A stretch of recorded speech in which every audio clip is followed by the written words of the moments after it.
Honourable Speaker, I present the budget for 2023-2024.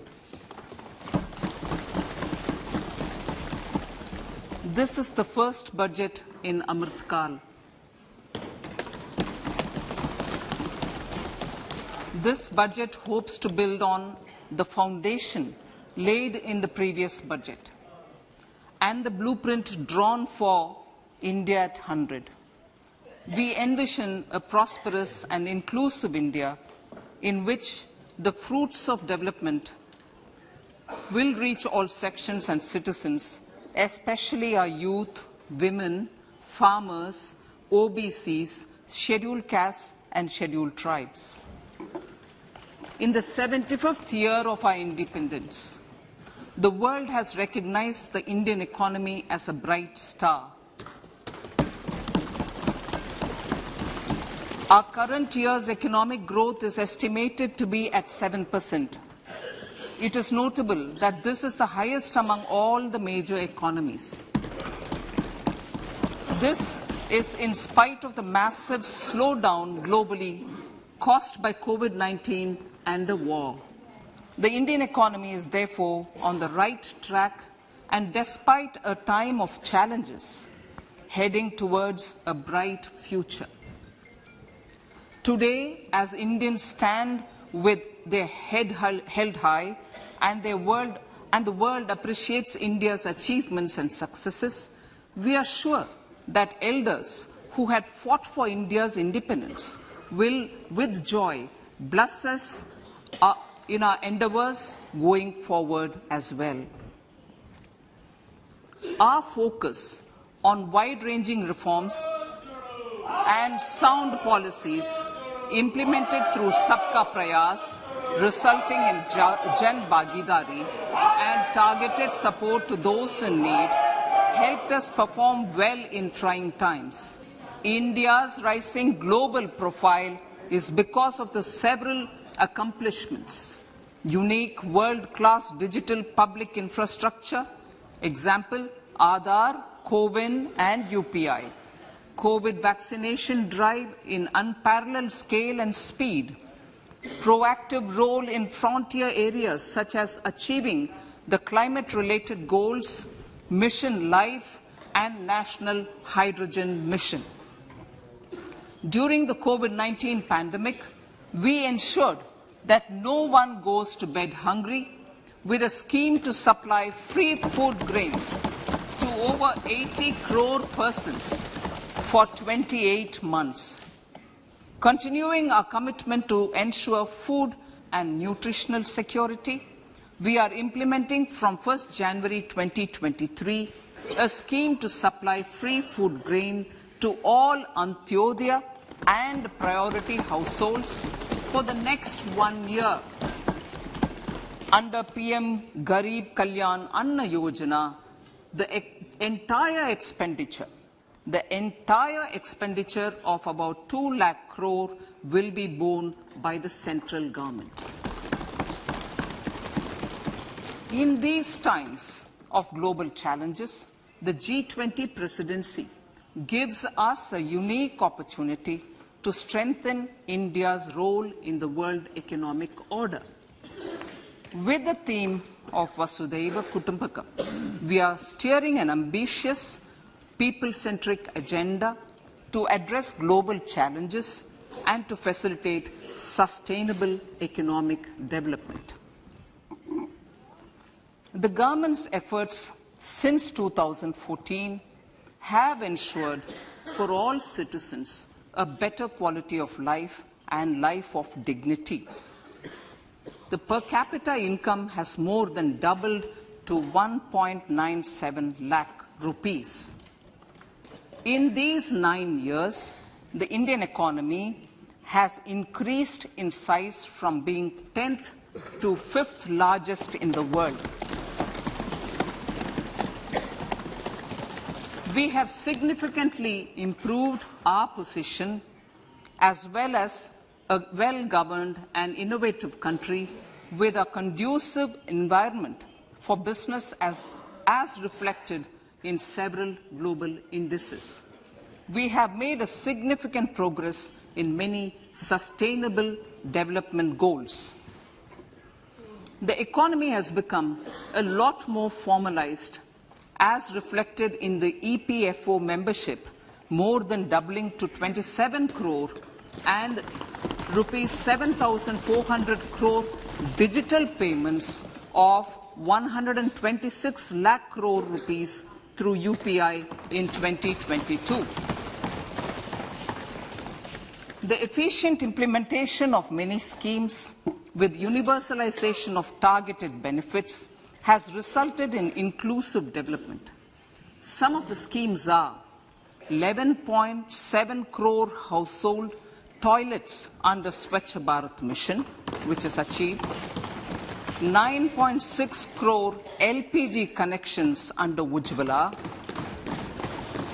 220 crore COVID vaccination of 102 crore persons, 47.8 crore PM Jan Dhan bank accounts,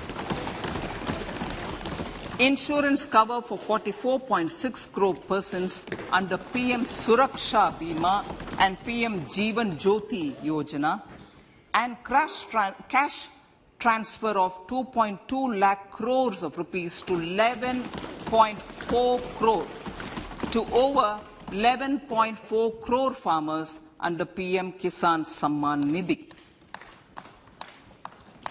Our vision for the Amrit Kal includes technology-driven and knowledge-based economy with strong public finances and a robust financial sector. To achieve this, Jan Bhagidari through Sabka Saath, Sabka Prayas is essential. The economic agenda for achieving this vision focuses on three things. First, facilitating ample opportunities for citizens, especially the youth, to fulfill their aspirations. Second, providing strong impetus to growth and job creation. And third, strengthening macroeconomic stability. To service these focus areas in our journey to India at 100, we believe that the following four opportunities can be transformative during Amrit Kal. Economic empowerment of women. Deen Dayal Antyodaya Yojana National Rural Livelihood Mission has achieved remarkable success by mobilizing rural women into 81 lakh self-help groups. We will enable these groups to reach the next stage of economic empowerment through formation of large producer enterprises or collectives, with each having several thousand members and managed professionally. They will be helped with raw materials supply and for better design, quality, branding and marketing of their products. Through supporting these policies, they will be enabled to scale up their operations to serve the large consumer markets, as has been the case with the several startups growing into unicorns. PM Vishwakarma Kaushal Samman, PM Vikas. For centuries, traditional artisans and craftspeople who work with their hands using tools have brought renown for India. They're generally referred to as Vishwakarma. The art and the handicraft created by them represents the true spirit of Atmanirbhar Bharat. For the first time, a package of assistance for them has been conceptualized. The new scheme will enable them to improve the quality, scale, and reach of their products, integrating them with the MSME value chain.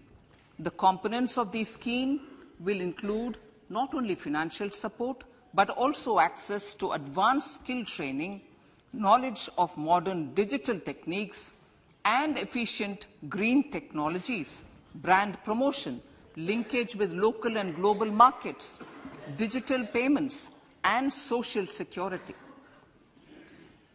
This will greatly benefit the scheduled castes, scheduled tribes, OBCs, women, and people belonging to the weaker sections.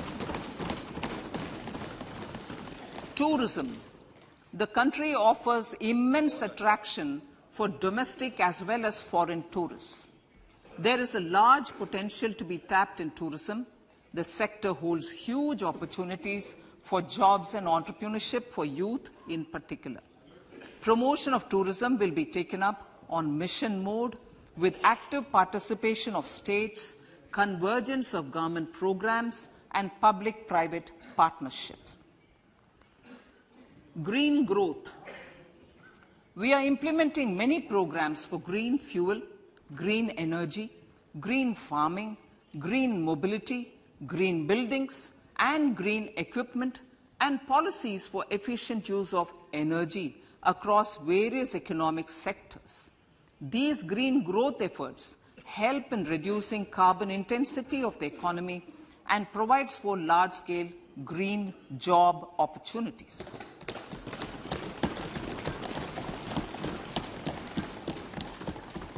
Priorities of this budget. The budget adopts the following 7 priorities. They complement each other and act as the Saptarishi guiding us through the Amritkal.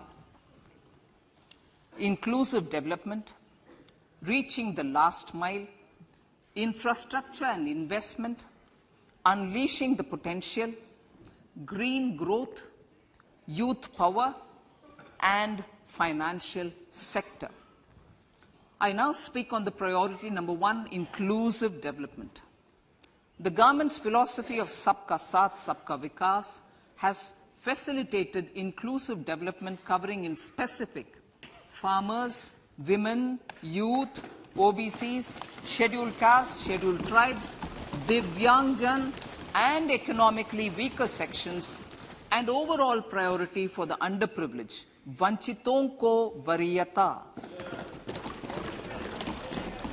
There has also been a sustained focus on Jammu Kashmir, Ladakh, and the Northeast. This budget builds on those efforts.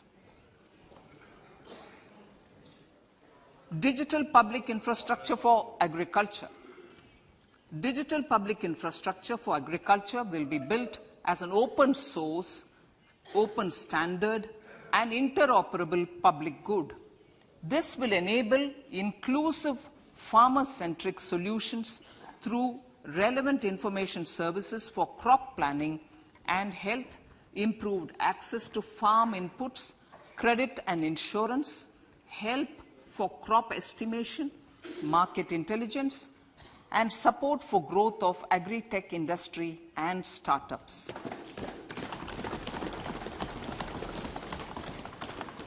An agriculture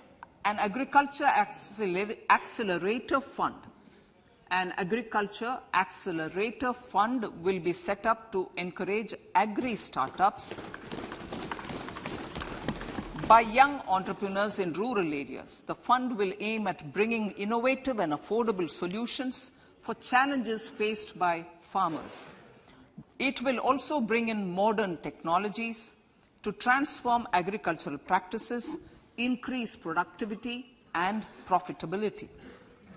To enhance the productivity of extra long staple cotton, we will adopt a cluster-based and value chain approach through public-private partnerships. This will mean collaboration between farmers, state, and industry for input supplies, extension services, and market linkages. We will launch an Atmanirbhar Clean Plant program to boost availability of disease-free, quality planting material for high-value horticultural crops at an outlay of 2,200 crores. Global hub for millets, which are Sri Anna.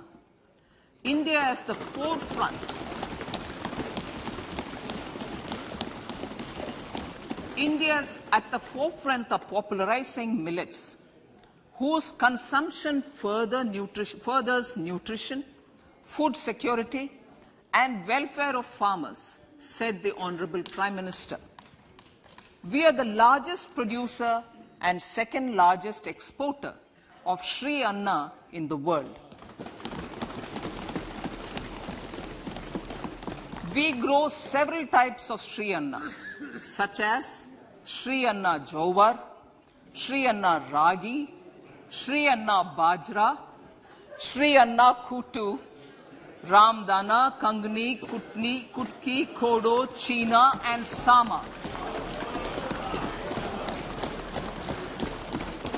These have a number of health benefits and have been an integral part of our food for centuries.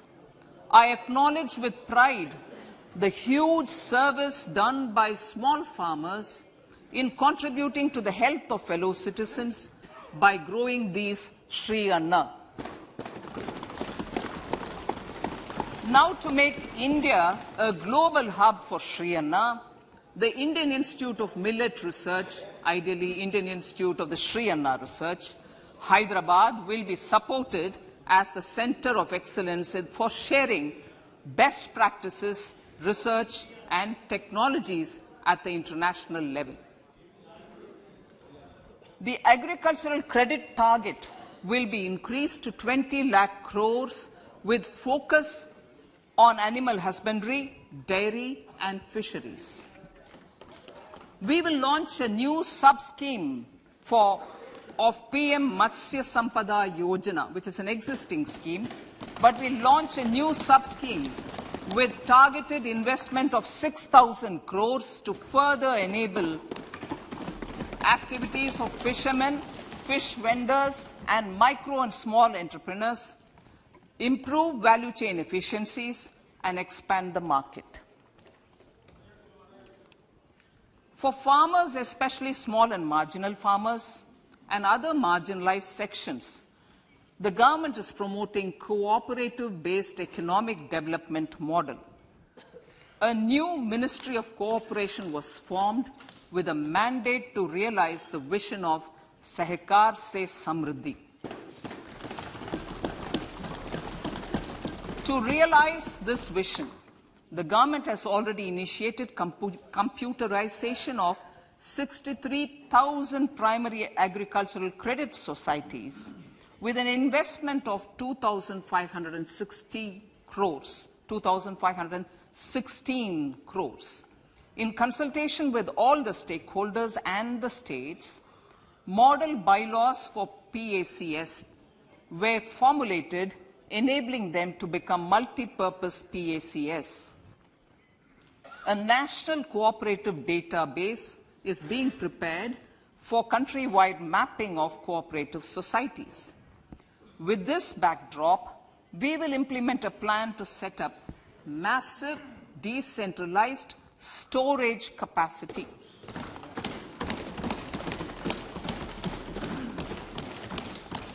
This will help farmers store their produce and realize remunerative prices through sale at appropriate times. The government will also facilitate setting up of a large number of multi-purpose cooperative societies, primary fisheries societies, and dairy cooperative societies in uncovered panchayat and villages in the next 5 years.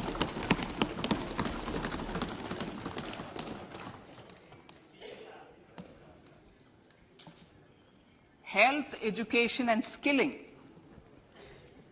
157 new nursing colleges will be established in co-location with the existing 157 medical colleges established since 2014. A mission to eliminate sickle cell anemia by 2047 will be launched. It will entail awareness creation, universal screening of 7 crore people in the age group of 0 to 40 years in affected tribal areas, and counseling through collaborative efforts of central ministries and state governments. Facilities in select ICMR labs, Indian Council for Medical Research Labs, will be made available for research by public and private medical college faculty and private sector R&D teams for encouraging collaborative research and innovation. A new program to promote research and innovation in pharmaceuticals will be taken up through centers of excellence. We shall also encourage industry to invest in research and development in specific priority areas. Dedicated multidisciplinary courses for medical devices will be supported in existing institutions to ensure availability of skilled manpower for futuristic medical technologies, high-end manufacturing, and research. Teachers' training. Teachers' training will be re-envisioned through innovative pedagogy, curriculum transaction, continuous professional development, dipstick surveys, and ICT implementation. The District Institute of Education and Training will be developed as vibrant institutes of excellence for this purpose.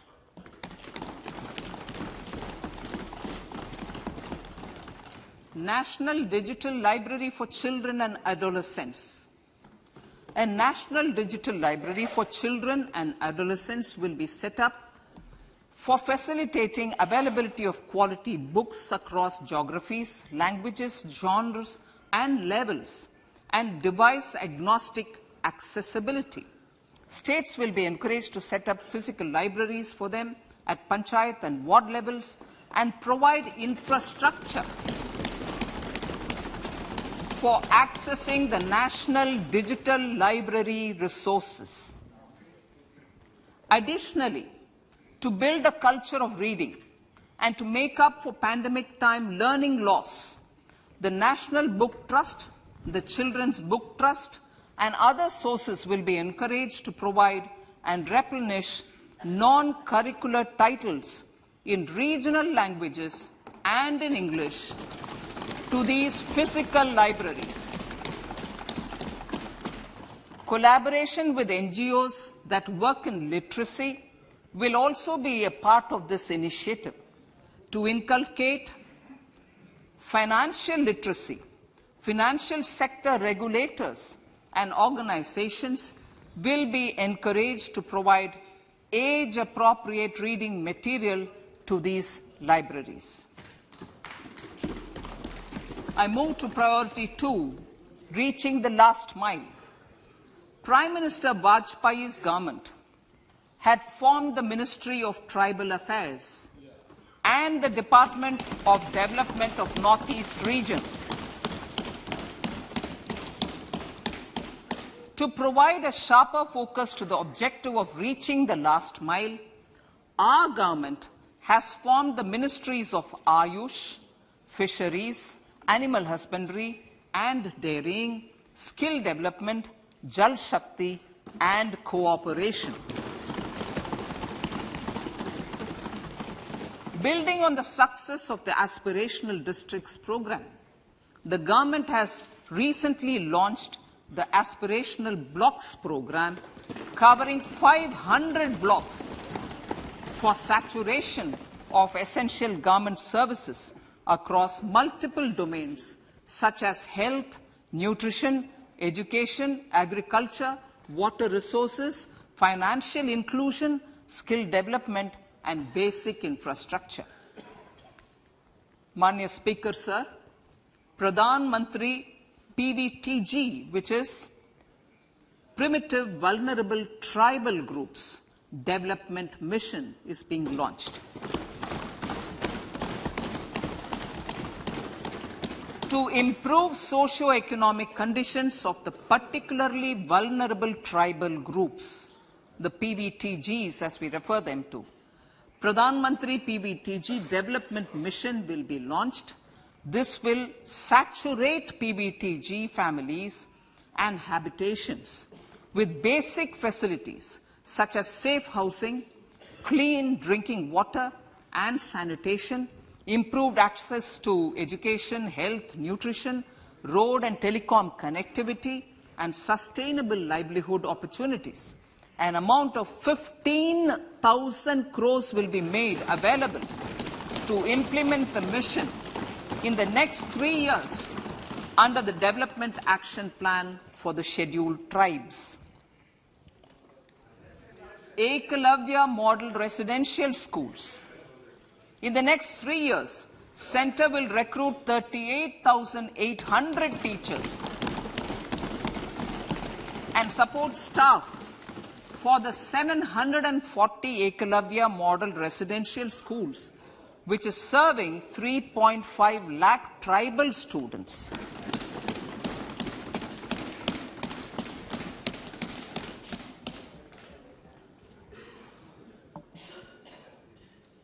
In the drought-prone central regions of Karnataka, central assistance of 5,300 crore will be given to Upper Bhadra project to provide sustainable micro-irrigation and filling up of surface tanks for drinking water. PM Awas Yojana. The outlay for PM Awas Yojana is being enhanced by 66% to over 79,000 crores. Bharat Shared Repository of Inscriptions will be set up in a digital epigraphy museum with digitization of 1 lakh ancient inscriptions in the first stage. Support for poor prisoners. For poor persons who are in prisons and unable to afford the penalty or the bail amount, required financial support will be provided.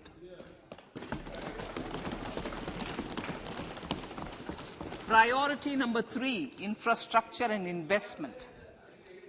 Investments in infrastructure and productive capacity have a large multiplier impact on growth and employment. After the subdued period of the pandemic, private investments are growing again. The budget takes the lead once again to ramp up the virtuous cycle of investment and job creation. Honorable Speaker, sir, the capital investment outlay is being increased steeply for the 3rd year in a row by 33% to 10 lakh crores, which would be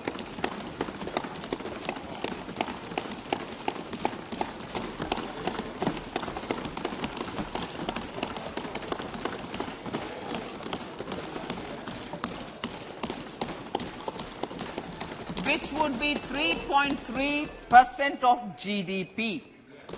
This will almost be 3 times the outlay made in 2019-20.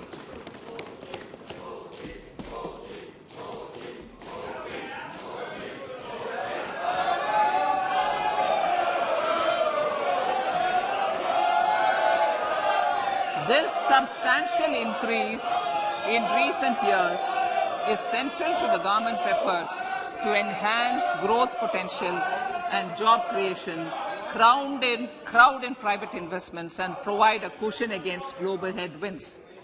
The direct capital investment by the centre is complemented by the provision made for creation of capital assets through grants and aids to state. The effective capital expenditure of the centre is budgeted at 13.7 lakh crore rupees, which will be 4.5% of GDP. Support to state governments for capital investment. I have decided to continue the 50-year interest-free loan to state governments for 1 more year to spur investment in infrastructure and to incentivize them for complementary policies actions with a significantly enhanced outlay of 1.3 lakh crores. The newly established Infrastructure Finance Secretariat will assist all stakeholders for more private investment in infrastructure, including railways, roads, urban infrastructure and power, which are predominantly depend on public resources. The harmonized master list of infrastructure will be reviewed by an expert committee for recommending the classification and financing framework suitable for Amrit Kal. A capital outlay, I'm talking about railways now, sir, Honorable Speaker, railways. A capital outlay of 2.40 lakh crores has been provided for the railways. This is the highest ever outlay this highest ever outlay is about 9 times the outlay made in 2013-14. 100 critical transport infrastructure projects for last and first mile connectivity for ports, coal, steel, fertilizer and food grain sectors have been identified. They will be taken up on priority with investment of 75,000 crores, including 15,000 crore from private sources. 50 additional airports, heliports, water aerodromes, and advanced landing grounds will be revived for improving regional air connectivity.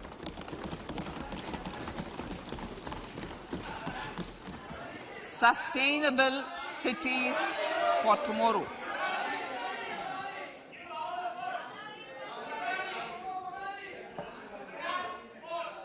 States and cities will be encouraged to undertake urban planning reforms and actions to transform our cities into sustainable cities of tomorrow. This means efficient use of land resources, adequate resources for urban infrastructure, transit-oriented development, enhanced availability and affordability of urban land and opportunities for all. Through property tax governance reforms and ring-fencing user charges on urban infrastructure, cities will be incentivized to improve their creditworthiness for municipal bonds.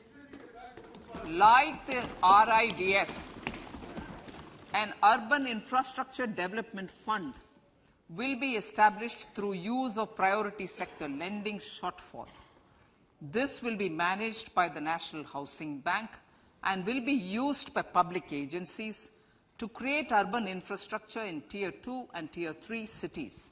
States will be encouraged to leverage resources from the grants of the 15th Finance Commission as well as existing schemes to adopt appropriate user charges while accessing the UIDF. We expect to make available 10,000 crore rupees per annum for this purpose. All cities and towns will be enabled for 100% mechanical desludging of septic tanks and sewers to transition from manhole to machine hole mode.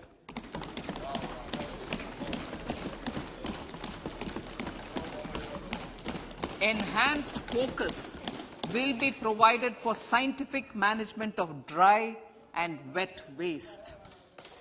Honorable Speaker, sir, our Prime Minister had said, good governance is the key to a nation's progress. Our government is committed to providing a transparent and accountable administration which works for the betterment and welfare of common citizens. Mission Karma Yogi. Under Mission Karma Yogi, centre, states and the union territories are making and implementing capacity building plans for civil servants. The government has also launched an integrated online training platform, I Got Karma Yogi, to provide continuous learning opportunities for lakhs of government employees to upgrade their skills and facilitate people-centric approach. Sir, for enhancing ease of doing business, more than 39,000 compliances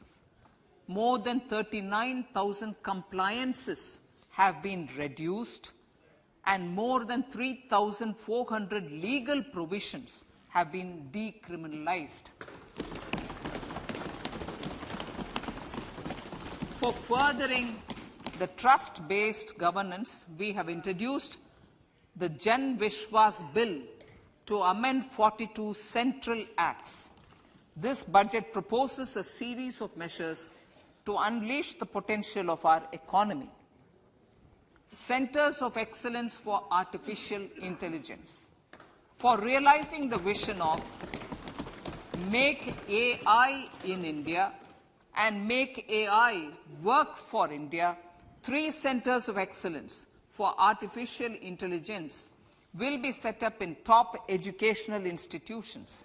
Leading industry players will partner in conducting interdisciplinary research, develop cutting-edge applications, and scalable problem solutions in the areas of agriculture, health, and sustainable cities. This will galvanize an effective AI ecosystem and nurture quality human resources in the field. National Data Governance Policy. To unleash innovation and research by startups and academia, a national data governance policy will be brought out. This will enable access to anonymized data. The KYC process will be simplified, adopting a risk-based instead of one-size-fits-all approach. The financial sector regulators will also be encouraged to have a KYC system fully amenable to meet the needs of digital India.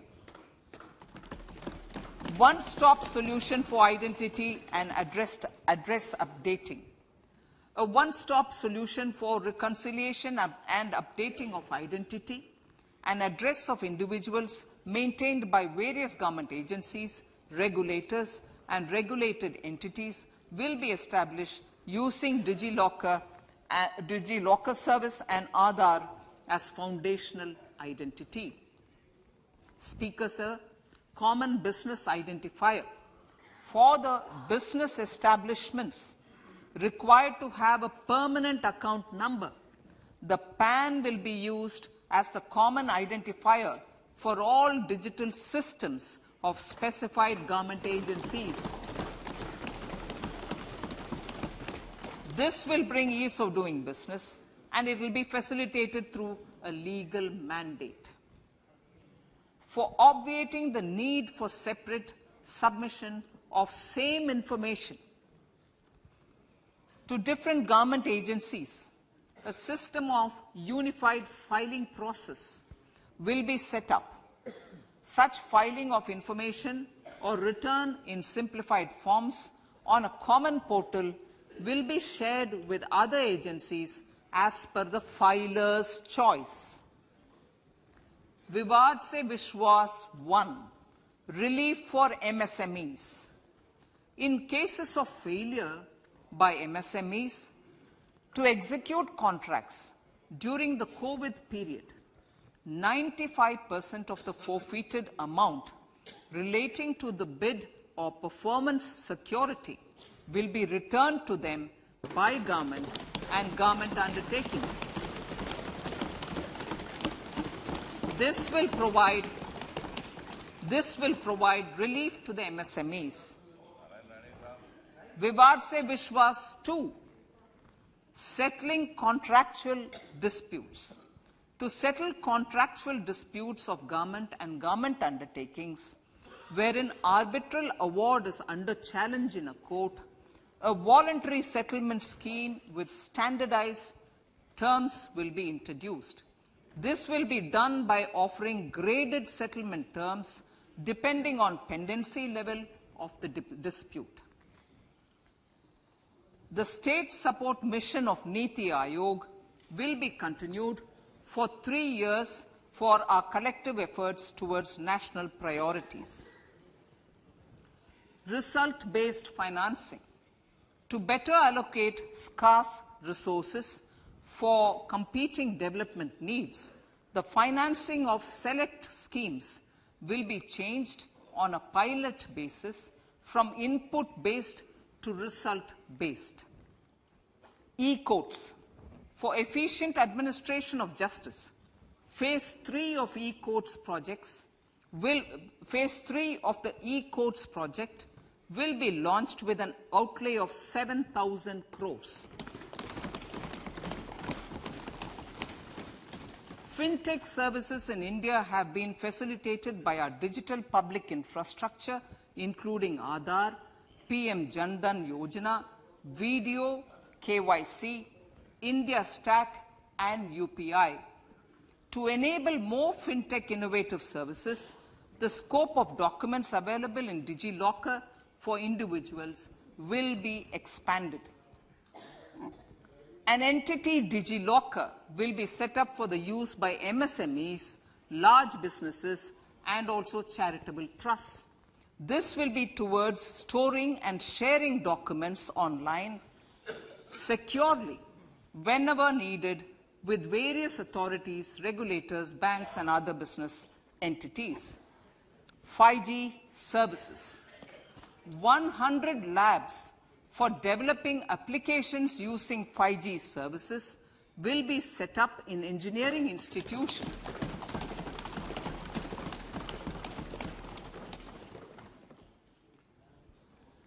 To realize a new range of opportunities, business models, and employment potential, the labs will cover, among others, applications such as smart classrooms, precision farming, intelligent transport systems, and healthcare applications.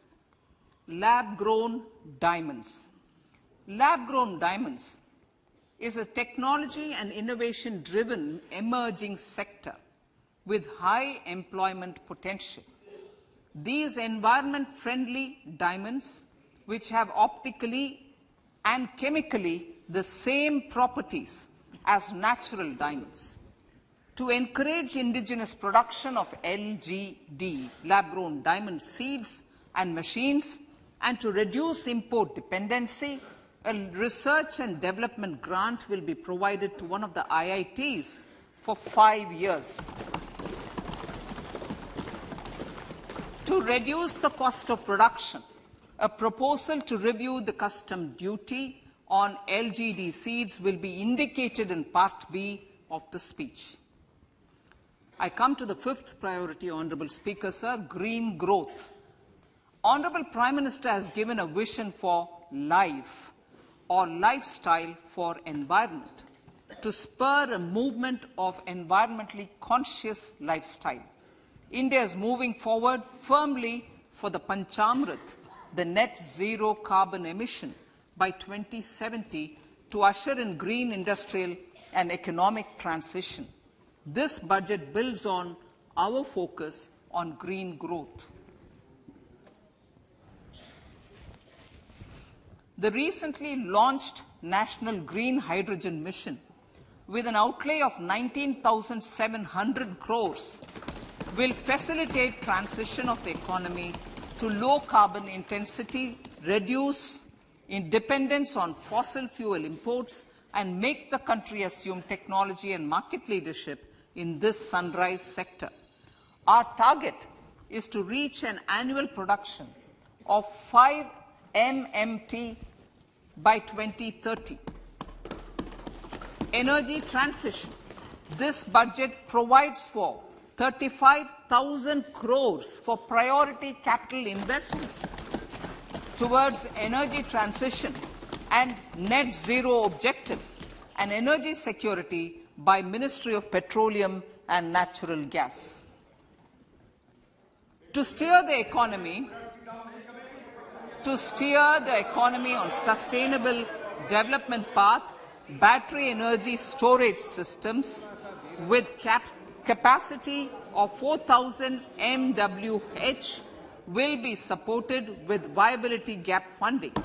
A detailed framework for pumped storage projects will also be formulated. Renewable energy evacuation.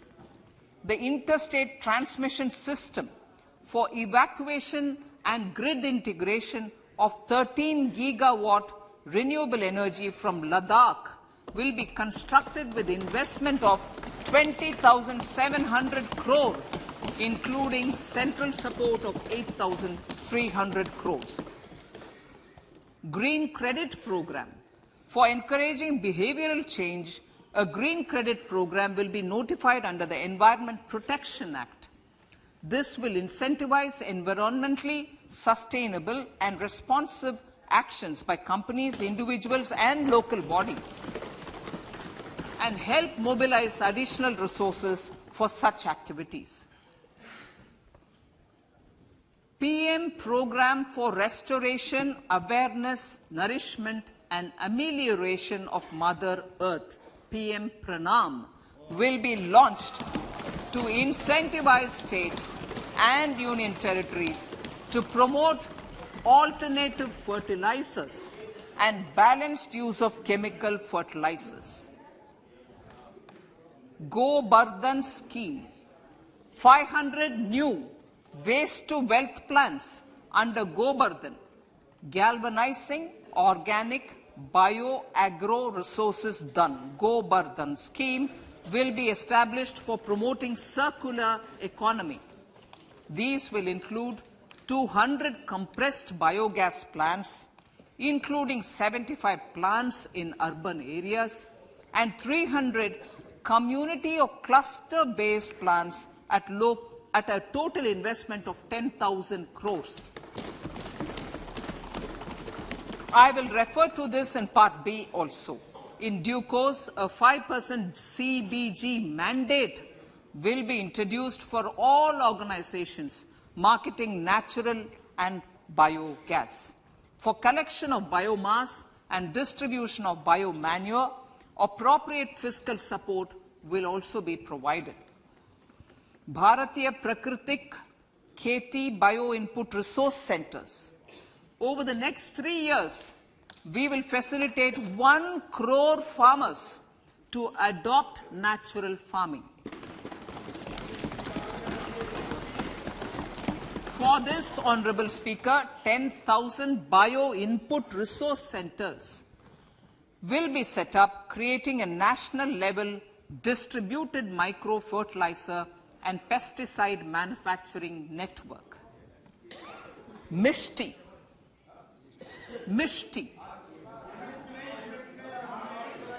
Building on India's success in afforestation, mangrove initiative for shoreline habitats and tangible incomes, Mishti, will be taken up for mangrove plantation along the coastline and on salt pan lands wherever feasible through convergence between Manrega, Campa, Fund and other sources. Amrit Dharohar. Wetlands are vital ecosystems which sustain biological diversity. In his latest Man Ki Baat, the Prime Minister said, now, I quote, now the total number of Ramsar sites in our country has increased to 75, whereas before 2014, there were only 26, unquote. Local communities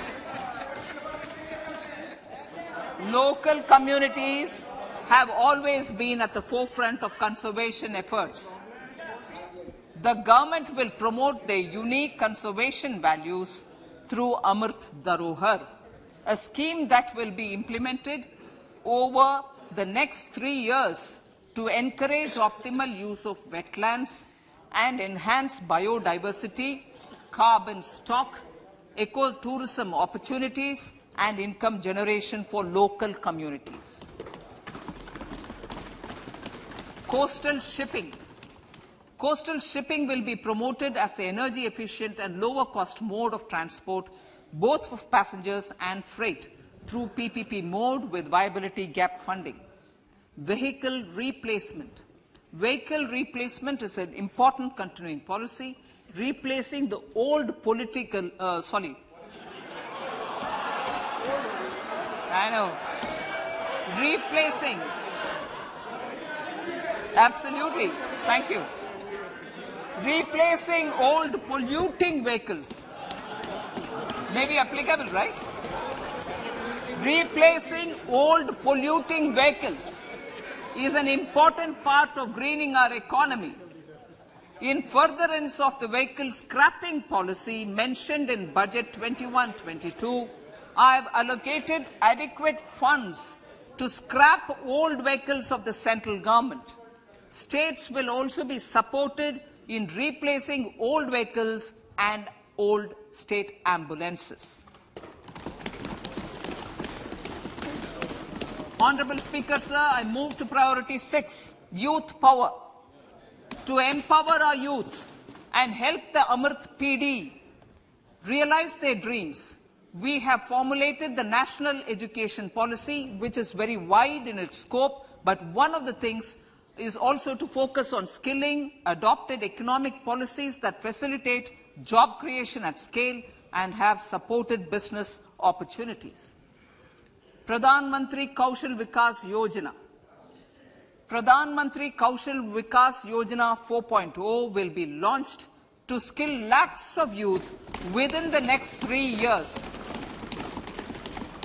On-job training, industry partnership, and alignment of courses with needs of industry will be emphasized. The scheme will also cover new age courses for Industry 4.0 like coding, AI, robotics, mechatronics, IoT, 3D printing, drones, and other soft skills. To skill youth for international opportunities, 30 Skill India International Centers will be set up across different states. The digital ecosystem for skilling will be further expanded with the launch of a unified Skill India digital platform for enabling demand-based formal skilling, linking with employers including MSMEs, and facilitating access to entrepreneurship schemes. To provide stipend support to 47 lakh youths in 3 years, direct benefit transfer under a pan-India national apprenticeship promotion scheme will be rolled out. Tourism. Honourable Speaker, sir, with an integrated and innovative approach, at least 50 destinations will be selected through challenge mode. In addition to aspects such as physical connectivity, virtual connectivity, tourist guides, high standards for food streets, and tourist security, all the relevant aspects would be made available on an app to enhance tourist experience. Every destination would be developed as a complete package. The focus of development of tourism would be on domestic as well as foreign tourists.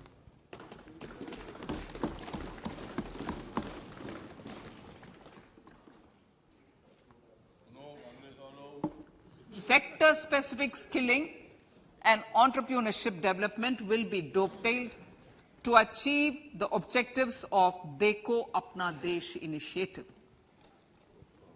This was launched as an appeal by the Honourable Prime Minister to the middle class to prefer domestic tourism over international tourism. The integrated development of theme-based tourist circuits, the Swadesh Darshan scheme, was also launched. Under the Vibrant Villages program, tourism infrastructure and amenities will be facilitated in border villages. Unity Mall.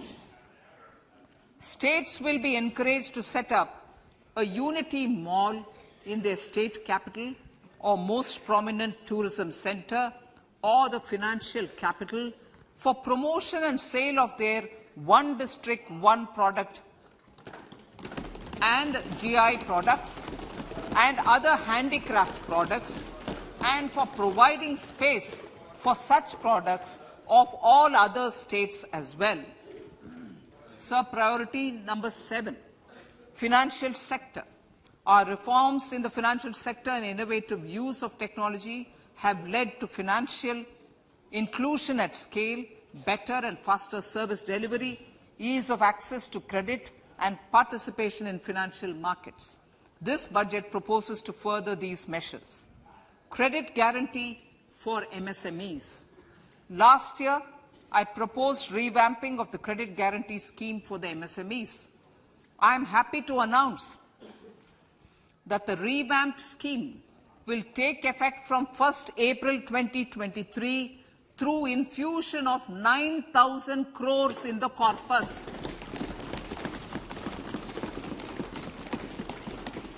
This will enable additional collateral-free guaranteed credit of 2 lakh crores of rupees.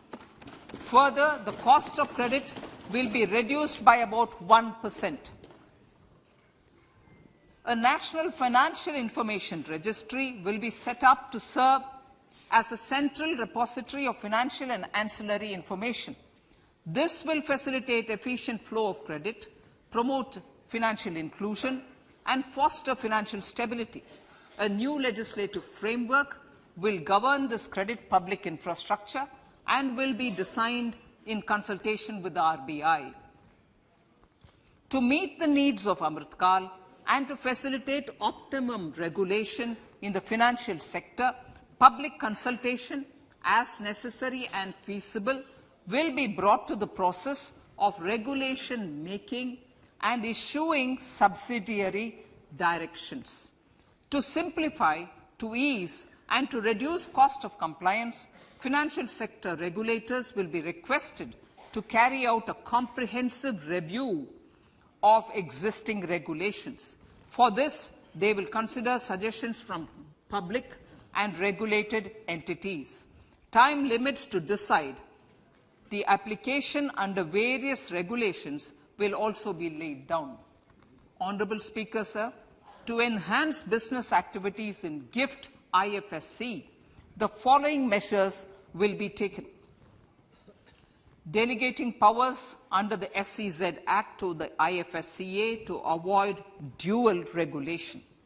Setting up a single window IT system for registration and approval of IFSCA, SEZ authorities, GSTN, RBI, SEBI, and IRDAI.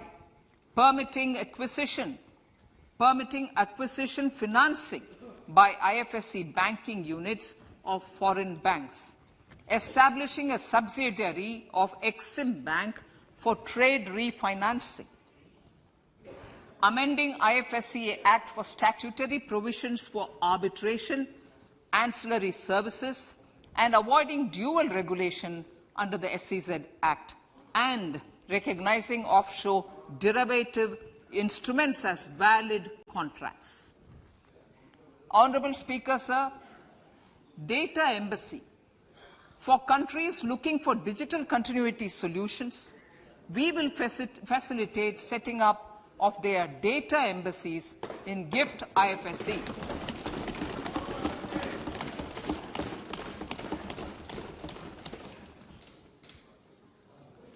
Improving governance and investor protection in banking sector. To improve bank governance and enhance investors' protection, certain amendments to the Banking Regulation Act, the Banking Companies Act, and the Reserve Bank of India Act are being proposed. Capacity building in securities market. Honorable Speaker, sir, to build capacity of functionaries and professionals in the securities market, SEBI will be empowered to develop, regulate, maintain, and enforce norms and standards for education in the National Institute of Securities Markets and to recognize award of degrees, diplomas, and certificates.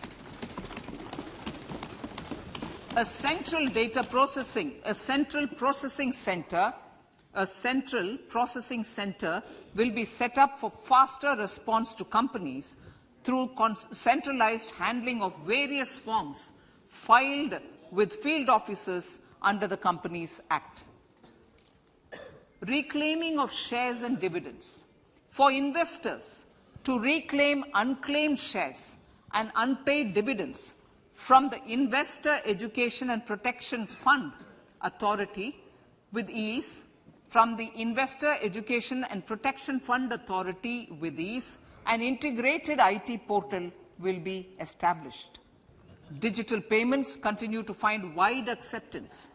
In 2022, they show an increase of 76% in transaction and 91% in value. Fiscal support for this digital public infrastructure will continue in 2023-2024. आज़ादी का अमृत महोत्सव, महिला सम्मान बचत पत्र. For commemorating Azadi Ka Amrit Mahotsav, a one-time new small savings scheme, Mahila Samman Savings Patra or Savings Certificate, Mahila Samman Savings Certificate will be made available for a 2-year period up to March 2025. This will offer deposit facility up to 2 lakh in the name of a woman or girls for a tenure of 2 years at fixed interest rate of 7.5% with partial withdrawal option. Senior citizens. The maximum deposit limit for senior citizens savings scheme will be enhanced from 15 lakh to 30 lakhs of rupees. The maximum deposit limit for monthly income account scheme will be enhanced from 4.5 lakh to 9 lakh for single account and from 9 lakh to 15 lakh for joint account. Honorable Speaker, sir, fiscal management. 50 years interest-free loan to states. The entire 50-year loan to states has to be spent on capital expenditure within 2023-24. Most of this will be at the discretion of the states, but a part will be conditional on states increasing their actual capital expenditure. Parts of the outlay will also be linked to or allocated for the following purposes: scrapping old government vehicles, urban planning reforms and actions, financing reforms in urban local bodies to make them creditworthy for municipal bonds, housing for police personnel above or as part of the police station, constructing unity malls, children and adolescent libraries and digital infrastructure, and state share of capital expenditure of central schemes. Honorable Speaker, sir, fiscal deficit of states. States will be allowed a fiscal deficit of 3.5% of GSDP, of which 0.5% will be tied to power sector reforms. Revised estimates 2022 to 2023. The revised estimate, Honorable Speaker, sir, of the total receipts other than borrowing is 24.3 lakh crores, of which the net tax receipts are 20.9 lakh crores. The revised estimate of the total expenditure is 41.9 lakh crores of rupees, of which the capital expenditure is about 7.3 lakh crores. The revised estimate of the fiscal deficit is 6.4% of GDP, adhering to the budget estimate. So budget estimates of 2023-24. Coming to 2023-24, the total receipts other than borrowings and the total expenditure are estimated at 27.2 lakh crores and 45 lakh crores respectively.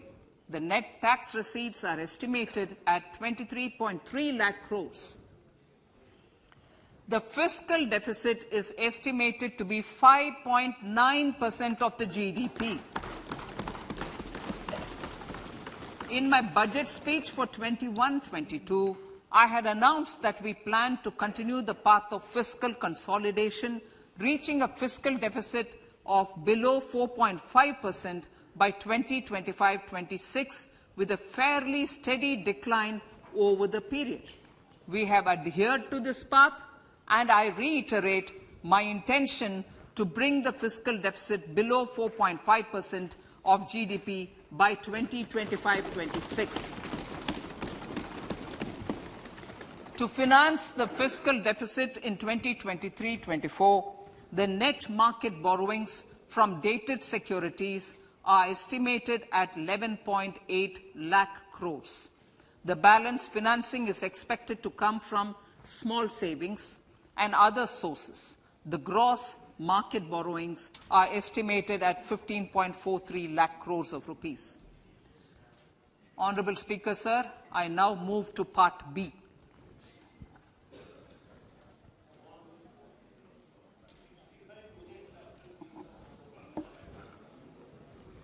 Indirect taxes.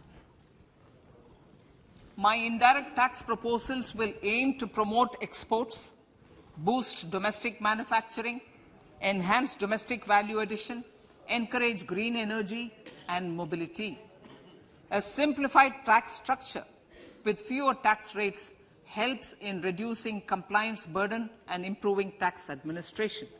I propose to reduce the number of basic customs duty rates on goods other than textiles and agriculture from 21 to 13. As a result, there are minor changes in the basic custom duties, cesses and surcharges on some items including toys, bicycle, automobiles and naphtha. Green mobility. To avoid cascading of taxes on blended compressed natural gas, I propose to exempt excise duty on GST paid compressed biogas contained in it. To further provide impetus to green mobility, customs duty exemptions is being extended to import of capital goods and machinery required for manufacture of lithium-ion cells for batteries used in electrical vehicles as well. Electronics.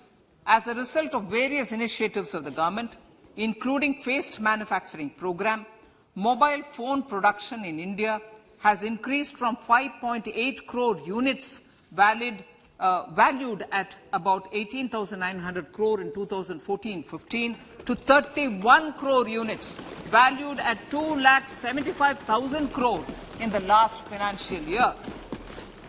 To further deepen domestic value addition in manufacturing of mobile phones, I propose to provide relief to customs duty. I propose to provide relief in customs duty on import of certain parts and inputs like camera lens, and continue the concessional duty on lithium-ion cells for batteries for another year. Similarly, to promote value addition in manufacture of televisions, I propose to reduce the basic customs duty on parts of open cells of TV panels to 2.5%. Electrical. To rectify inversion of duty structure and encourage manufacturing of electric kitchen chimneys, the basic custom duty on electric kitchen chimney is being increased from 7.5% to 15%, and that on heat coils for these is proposed to be reduced from 20% to 15%. Chemicals and petrochemicals. Denatured ethyl alcohol is used in chemical industry. I propose to exempt basic customs duty on it. This will also support the ethanol blending program and facilitate an endeavour for energy transition. Basic customs duty is also being reduced on acid-grade fluorospar from 5% to 2.5% to make the domestic fluorochemicals industry competitive. Further, the basic customs duty on crude glycerin for use in manufacture of epichlorohydrin is proposed to be reduced from 7.5% to 2.5%.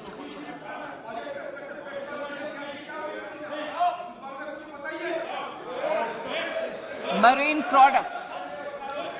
In the last financial year, marine products recorded the highest export growth, benefiting farmers in the coastal states of the country. To further enhance the export competitiveness of marine products, particularly shrimps, duty is being reduced on key inputs for domestic manufacture of shrimp feed. India is a global leader, as I said in Part A, in cutting and polishing of natural diamonds, contributing about 3/4 of the global turnover by value.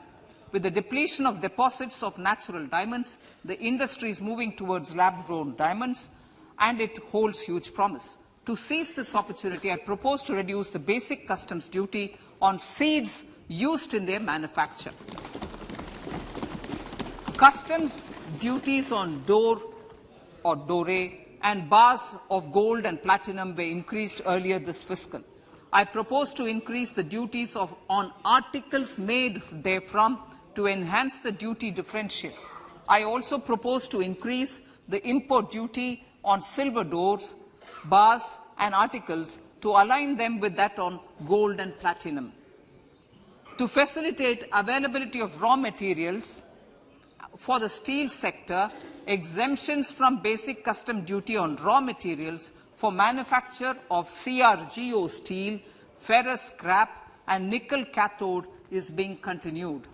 Similarly, the concessional BCD of 2.5% on copper scrap is also being continued to ensure the availability of raw materials for secondary copper producers who are mainly in the MSME sectors. Compounded rubber. The basic custom duty rate on compounded rubber is being increased from 10% to 25% or 30 kg, whichever is lower, at par with that of natural rubber other than latex, to curb circumvention of duty. Cigarettes. National Calamity Contingent duty on specified cigarettes was last revised 3 years ago. This is proposed to be revised upwards by about 16%. Direct taxes. I now come to my direct tax proposals. Honourable Speaker, these proposals aim to maintain continuity and stability of taxation, further simplify and rationalise various provisions to reduce the compliance burden, promote the entrepreneurial spirit and provide tax relief to citizens. It has been constant endeavour of the Income Tax Department to improve taxpayers' services by making compliance easy and smooth. Our taxpayers portal received a maximum of 72 lakh returns in a day, processed more than 6.5 crore returns this year. Average processing period reduced from 93 days in financial year 13-14 to 16 days only now. And 45% of the returns were processed within 24 hours. We intend to further improve this, roll out the next generation common IT return form for taxpayer convenience, and also plan to strengthen the grievance redressal mechanism. MSMEs and professionals. MSMEs are growth engines of our economy. Micro enterprises with turnover up to 2 crore of rupees and certain professionals with turnover of up to 50 lakh rupees can avail the benefit of presumptive taxation. I propose to provide enhanced limits of 3 crore and 75 lakh respectively to the taxpayers whose cash receipts are no more than 5%. Whose cash receipts are no more than 5%. Moreover, to support MSMEs in timely receipt of payments, I propose to allow deduction for expenditure incurred on payments made to them only when payment is actually made. Cooperation. Cooperation is a value to be cherished. In realizing our Prime Minister's goal for Sehkar Se Samriddhi and his resolve to connect the spirit of cooperation with the spirit of Amrit Kal, In addition to the measures proposed in Part A, I have a slew of proposals for the cooperation sector. First, new cooperatives that commence manufacturing activities till 2024, 31st March, shall get the benefit of a lower tax rate of 15%, as is presently available to new manufacturing companies. Secondly, I propose to provide an opportunity to sugar cooperatives to claim payments made to sugarcane farmers for the period prior to the assessment year 2016-17 as expenditure. This is expected to provide them a relief of almost 10,000 crores.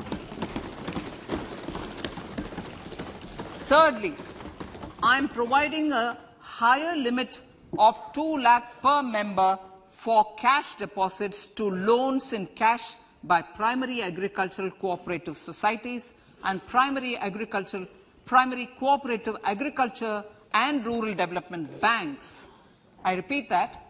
Thirdly, I am providing a higher limit of 2 lakh per member for cash deposits to and loans in cash by primary agricultural cooperative societies and primary cooperative agricultural and rural development banks. Similarly, a higher limit of 3 crore for TDS on cash withdrawal is being provided to cooperative societies. Startups.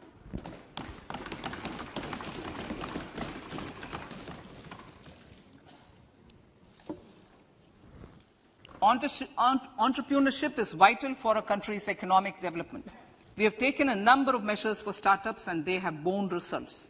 India is now the third largest ecosystem for startups globally and ranks second in innovation quality among middle-income countries.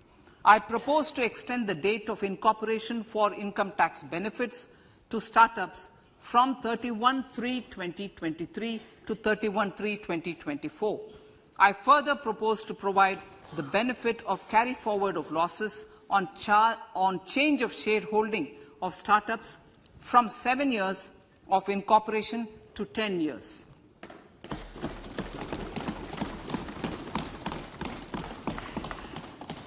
To reduce the pendency of appeals at commissioner level, I propose to deploy about 100 joint commissioners for disposal of small appeals. We shall also be more selective in taking up cases for scrutiny of returns already received this year. Better targeting of tax concessions. For better targeting of tax concessions and exemptions, I propose to cap deduction from capital gains on investment in residential house under Section 54 and Section 54F to 10 crores. Another proposal with similar intent is to limit income tax exemption from proceeds of insurance policies with very high value. Rationalization. Honourable Speaker, sir, there are a number of proposals relating to rationalization and simplification. Income of authorities, boards and commissions set up by statutes of union or state for the purpose of housing, development of cities, towns and villages, and regulating and developing an activity or matter is proposed to be exempted from income tax. Other major measures in this direction are removing the minimum threshold of 10,000 for TDS and clarifying taxability relating to online gaming, not treating conversion of gold into electronic gold receipts and vice versa as capital gains, reducing the TDS rate from 30% to 20% on taxable portion of EPF withdrawals in non-PAN cases, and taxation on income for market-linked debentures. Other major proposals in the Finance Bill relate to the following: extension of period of tax benefits to funds relocating to IFSC, GIFT City till 31/3/2025, decriminalization under Section 276A of the Income Tax Act, allowing carry forward of losses on strategic disinvestment, including that of IDBI Bank, and providing EEE status to Agnivir Fund. Personal income tax.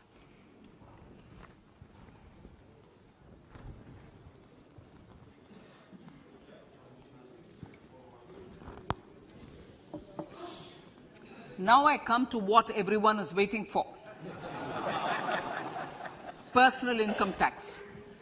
I have 5 major announcements to make in this regard. These primarily benefit our hard-working middle class. The first one concerns rebate. Currently, those with income up to 5 lakh do not pay any income tax in both old and new regimes. I propose to increase the rebate limit to 7 lakhs in the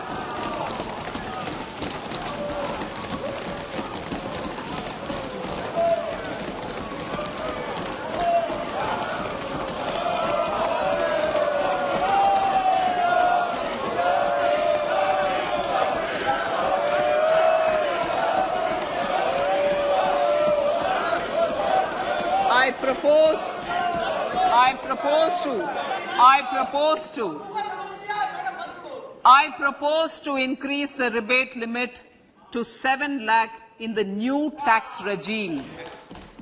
Thus, persons in the new tax regime with income up to 7 lakhs will not have to pay any tax at all. The second proposal relates to middle-class individuals. I had introduced in the year 2020 the new personal income tax regime with 6 income slabs starting from 2.5 lakh. I propose to change the tax structure in this regime by reducing the number of slabs to 5 and increasing the tax exemption limit to 3 lakhs. The new tax rates are 0 to 3 lakh, nil. 3 to 6 lakhs, 5%. 6 to 9 lakhs, 10%. 9 to 12 lakh, 15%. 12 to 15 lakhs, 20%. And above 15 lakhs, 30%. This will provide major relief to all taxpayers in the new regime. An individual with an annual income of 9 lakhs will be required to pay only 45,000 rupees. This is only 5% of his or her income. It is a reduction of 25% on what he or she is required to pay now. That is 60,000. So in the place of 60,000, it is now only 45,000. Similarly, an individual with an income of 15 lakh rupees would be required to pay only 1.5 lakh or 10% of his income or her income, a reduction of 20% from the existing liability of 1,87,500 rupees. My third proposal is for the salaried class and the pensioners, including family pensioners, for whom I propose to extend the benefit of standard deduction to the new tax regime. Each salaried person with an income of 15.5 lakh rupees or more will thus stand to benefit by 52,500 rupees. My fourth announcement in personal income tax is regarding the highest tax rate, which in our country is 42.74%. This is among the highest in the world. I propose to reduce the highest surcharge. Rate from 37% to 25% in the new tax regime.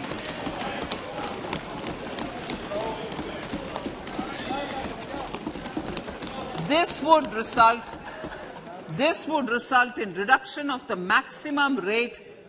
This would result in the reduction of the maximum tax rate to 39%. Lastly, the limit of 3 lakh rupees for tax exemption on leave encashment on retirement of non-government salaried employees was last fixed in the year 2002, when the highest basic pay in the government was only 30,000 rupees per month. In line with the increase in the government salaries, I am proposing to increase this limit to 25 lakh rupees.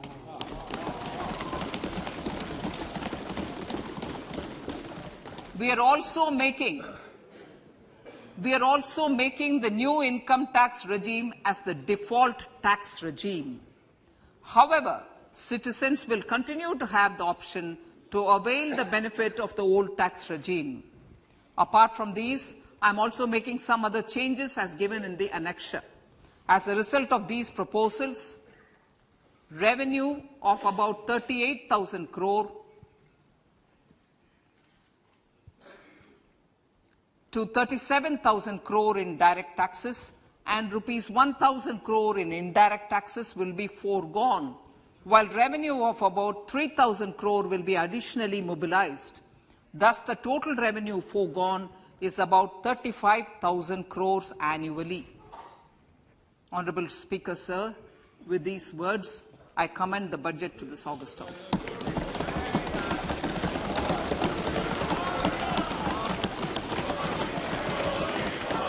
One hour, 25 minutes.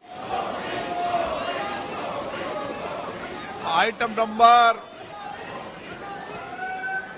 1, माननीय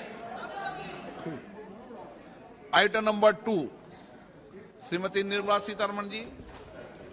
Sir, with your permission, I lay on the table of the following statements.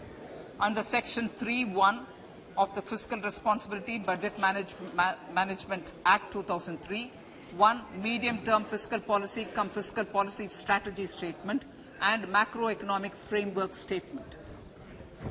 माननीय सदस्यगण, जैसा कि आपको समाचार भाग 2 के माध्यम से पहले ही सूचित किया जा चुका है कि माननीय वित्त मंत्री जी के बजट भाषण की प्रतियां हार्ड कॉपी के रूप में उपलब्ध कराई गई है.